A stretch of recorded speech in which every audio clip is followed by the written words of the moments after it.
मंत्रिपदानं हुलकावणी दिलेल्या भरत गोगावलेंनी एसटी महामंडळाचं अध्यक्षपद स्वीकारण्यास नकार दिलाय।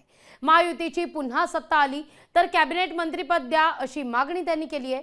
खाईन तर तुपाशी नाही तर उपाशी ही भूमिका गोगावलेंची आहे।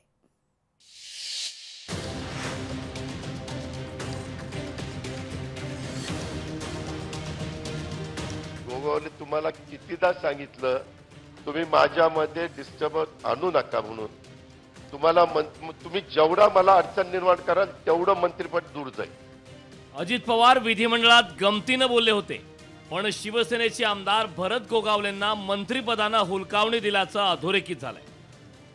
पुढच्या अधिवेशनाआधी मंत्रिमंडळ विस्तार होणार या आशेवर भरत गोगावलेंनी 2.5 वर्ष वाट पाहिली, पण त्यांना मंत्रिपद काही मिळालं नाही।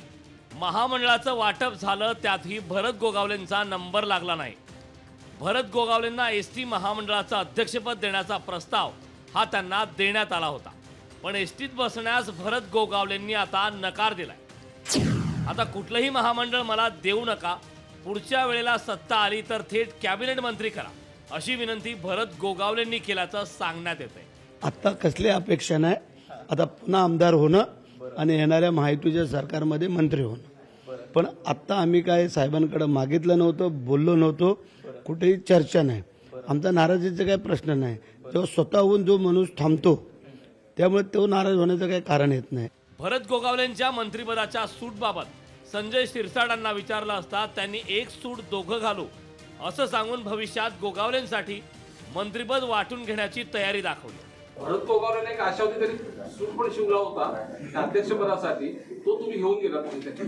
तुम्ही चिंता करू नका, आम्ही एकमेकांच्या सुटं घालू शकतो आणि वेळ पडलं तर मग बाकीचंही काम करू शकतो, म्हणून त्याची चिंता करू नका। राजकारणात सत्ता पदांच्या हुलकावणीचा खेळ सुरूच असतो। भरत गोगावलेंच्या बाबतीत पाहिलं तर सत्तादेवी त्यांच्यावर थोडी जास्तच नाराज आहे। विकास मिरगणे, लोकशाही मराठी, मुंबई। लोकशाही मराठी ऐका, पहा, जागरूक रहा।